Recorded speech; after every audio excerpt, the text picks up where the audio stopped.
Alhamdulillah wa kafa, wa salatu wa salam ala nabiyil Mustafa, sallallahu alayhi wa ala alihi wa ashabihi al-kummal. Alors, donc, toujours dans le processus d'éclaircissement des maladies du monde de l'islam et de cette main cachée qui œuvre, nous avons amené une petite vidéo dans laquelle un monsieur qui est un ex-wahhabite, qui est un ex-salafite, est en train carrément de brûler ses ouvrages wahhabites et salafites. D'accord? Pourquoi? Parce qu'en fait, ce monsieur a très bien compris que il y a une réalité en fait dans le monde de l'islam dont peu de gens, dont je dis bien, dont peu de gens sont au courant. Qui est laquelle? La suivante. Vous savez que le wahhabisme, à ses débuts, son fondateur Ibn Abdul Wahhab s'est séparé de toute référence, mis à part celle d'Ibn Taymiyyah et d'Ibn al-Qayyim, son élève. Donc ça, c'était encore quand ils avaient la possibilité de ne pas se référer à certains ouvrages, ou encore d'inciter leurs suiveurs, donc leurs élèves, voilà, leurs partisans, à ne pas se référer à certains ouvrages. Mais les choses évoluant et que les éditions se propagent dans le monde, ils savent que leur seule volonté que les gens ne se réfèrent pas à certains ouvrages ne suffira pas, et ils se sont armés du pétrodollar saoudien pour diffuser, propager des livres édités par leurs soins, mais malheureusement qui ont été falsifiés, modifiés. Exemple, ils vont te prendre l'authentique de Bukhari, donc on dit Sahih al-Bukhari, qu'ils vont éditer, et soit ils vont y rajouter des choses, ou ils vont y enlever des choses, ou ils vont carrément supprimer des hadiths qui ne conviennent pas à leur croyance à eux. Évidemment.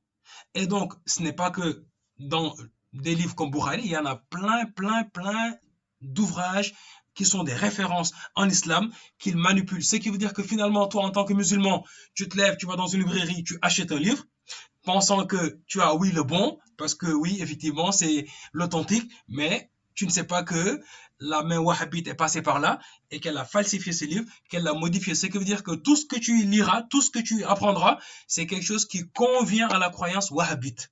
Sinon, il ne l'aurait pas édité, il ne l'aurait pas publié. Et donc ça, c'est un danger extrêmement catastrophique. Et ce monsieur est en train de dénoncer cela. D'accord? هذا كتاب العقيدة السلفية الملخص المفيد في أحكام التجويد. أيها الحبيب، صفة صلاة النبي الشيخ الألباني، تبيان في مسائل التكفير والإيمان الكشاف، وهكذا. وهي في المشيخات.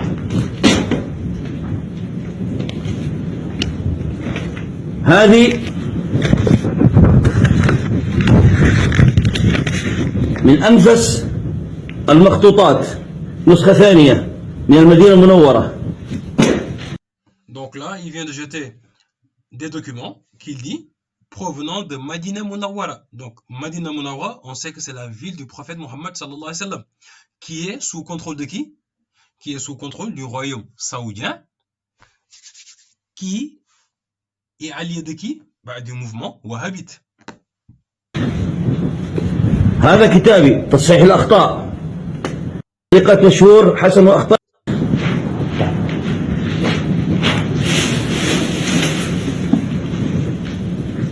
هذا كتاب شرح السنة. هذا كتاب الكلمات الراجحات في ضعف حديث قراءة آية الكرسي. تقريب التهذيب، وهذا التقريب افتحه يا ولدي، افتح. هذا التقريب لاحظوا لم أترك فيه ولا صفحة إلا واشتغلت عليها. لاحظ الذي استدركته على الحافظ ابن حجر رحمه الله. Et donc là, en fait, il est en train de montrer un exemple d'un livre d'un grand savant musulman qui s'appelle Ibn Hajar al-Asqalani.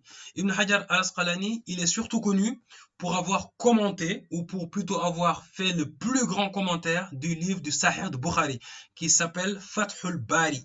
D'accord? Donc, dans ce livre-là, il a commenté carrément le Sahih. Commenter, ça veut dire qu'en fait, il nous explique, il nous donne les sens des hadiths. Et donc, Ibn Hajar, ce monsieur-là, il a également eu d'autres ouvrages dans lesquels, par exemple, celui-là, Taqrib. Ok. Dans ce type d'ouvrage, en fait, si vous voulez, il y a une science en hadith qu'on appelle Jarh wa Ta'dil. Jarh wa Ta'dil, en fait, c'est une science en hadith qui t'enseigne, qui t'explique, en fait, à quel savant, ou plutôt en quel savant tu peux faire confiance ou pas. Quels sont les savants dont on se réfère ou pas. Jarh wa Ta'dil, d'accord? Et donc, même ça, il sait que les wahhabites ne vont pas laisser cette science sereine. Pourquoi? Parce qu'en fait, lorsque certains hadiths ne vont pas les arranger, qu'est-ce qu'ils vont faire? Ils vont user en fait de ces falsifications. Ils vont prendre par exemple un hadith qui ne leur convient pas et que dans cette chaîne, il y a un homme qu'ils vont citer et ils vont éditer ce type de livre-là, en fait. Et cet homme, ah bah, ils vont apporter des falsifications qui te diront que oui, cet homme, en fait, il n'est pas fiable. On ne peut pas se référer à lui. Donc, le hadith qu'il a rapporté, on ne peut pas s'y référer parce que dans le Jarh wa Ta'dil, il a été, si vous voulez, pointé du doigt comme étant quelqu'un de pas fiable. Vous voyez, en fait, ce qui veut dire qu'ils vont carrément en profondeur. Les falsifications, les modifications, c'est en profondeur, ce qui veut dire que quelqu'un qui n'est pas averti, quelqu'un qui n'est pas au fait des choses, n'y verra que du feu. Ce que ce monsieur s'apprête à faire. Brûler, en fait, les livres, les mettre dans le feu.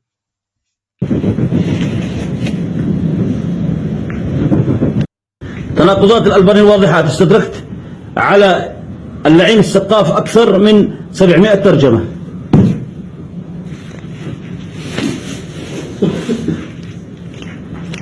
الإجماع عند الإمام الشوكاني هذا هدية للأسف. تناقضات الألباني اعتقاد أهل السنة ما قرره الأشعري. Donc là, vous voyez, il vient de jeter un livre qui s'appelle I'tiqad Ahl Sunnah, donc la croyance des gens de la Sunna.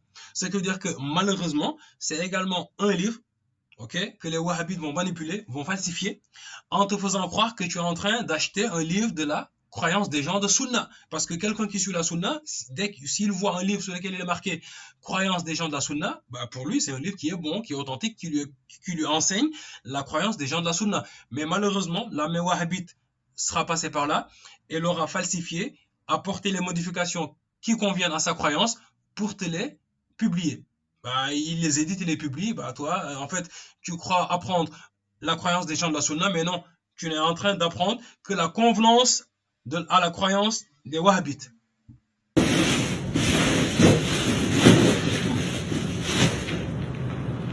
القصيدة الغرامية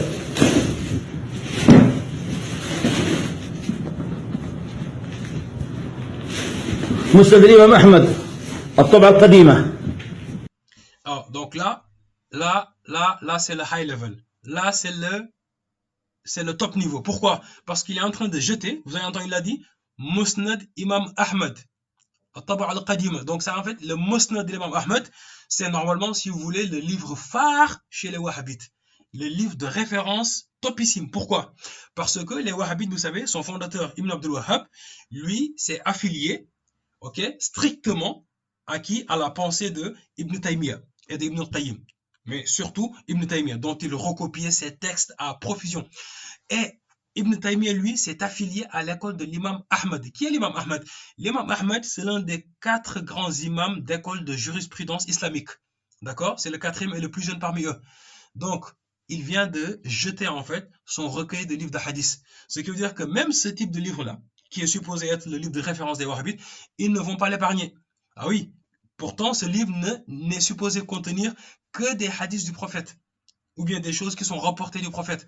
Et donc, même ça, les wahhabites vont modifier, vont falsifier, vont supprimer. Soit ils vont modifier un hadith, ou ils vont carrément supprimer un hadith, ou ils vont y rajouter des choses à leur convenance.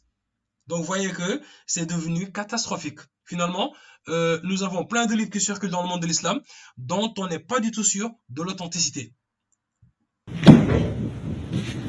أثر اختلاف الأسانيد والمتون في اختلاف الفقهاء الدكتور ماهر ياسين فحل محمد أبو شقرة. يا مولانا لم يبقى لا كلبان ولم يبقى خلان كله أصبح خائنا. Donc là, il dit qu'en fait, il est en train d'expliquer que il n'est pas contre les savants. Ce ne sont pas les savants auteurs des ouvrages qu'il est contre, il n'est pas contre eux. mais il dit que eux-mêmes, s'ils vivaient en ce temps-là, ils auraient été désolés en fait, d'accord? Parce que s'ils avaient vu la tournure que les choses ont prise. Donc, il explique qu'il n'est pas contre les savants, mais il est contre ce dont on a fait de leurs ouvrages, d'accord? هذه مقالات محمود الطناحي رحمك الله يا مولانا. لو عشت إلى هذا العصر لبصقت على نفسك. هذه المقالات.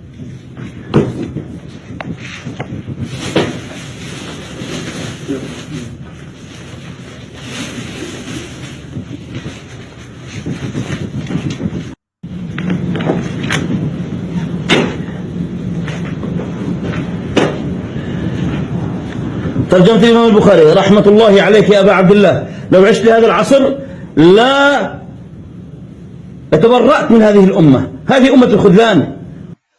Donc là, vous voyez, il est en train de jeter un livre sur lequel il est marqué Tarjumat Imam al-Bukhari. Donc, Tarjumat Imam al-Bukhari, ça dit en fait, si vous voulez, c'est la biographie. Donc, c'est un peu la biographie de l'imam Bukhari. Et il dit que, en fait, il s'adresse à l'imam Bukhari. Il lui dit que Dieu te fasse miséricorde, car si tu vivais à cette période, tu te serais carrément dissocié de la Oumma, vu ce qu'ils sont en train de faire. Mais en fait, ce n'est pas la Oumma.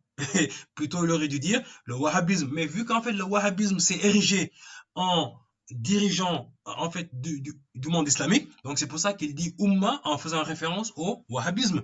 Parce que le wahhabisme, effectivement, s'est érigé si vous voulez, en chef, en patron de la Oumma islamique. D'accord? Donc là, si vous voulez, c'est une guerre entre le wahhabisme et le chiisme, qui sont les deux pôles qui sont les plus manifestés. Malheureusement, l'un soutenu par le royaume d'Arabie Saoudite, l'autre soutenu par la République islamique d'Iran. Donc là, c'est une guerre catastrophique que sont en train de se mener ces deux puissances, qui aussi aujourd'hui sont suivies par, si vous voulez, d'une part les Occidentaux et d'autre part les Russes. Donc nous y viendrons dans une prochaine vidéo, Inch'Allah. أمة ليس لها إلا تكبير الكروش وجمع القروش في حكمهم. نحن أهل القبور.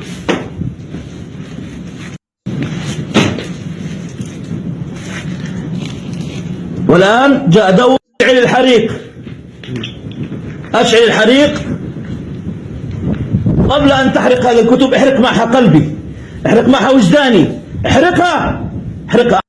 Donc là, vous voyez, il dit, avant que tu ne brûles ces livres physiquement, brûle-les de mon cœur, qu'il les brûle de son esprit. En fait, ça veut dire qu'il veut s'en dissocier intérieurement et extérieurement.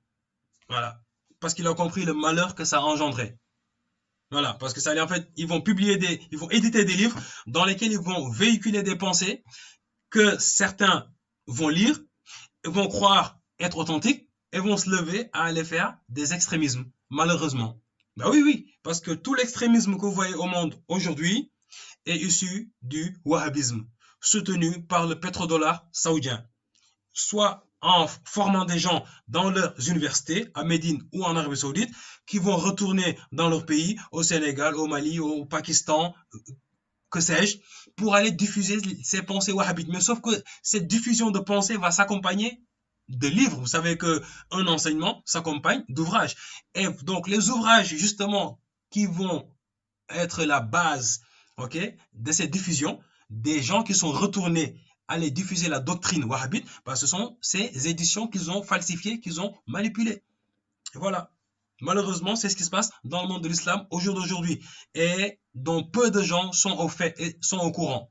Donc, il faut absolument y prêter attention et faire gaffe.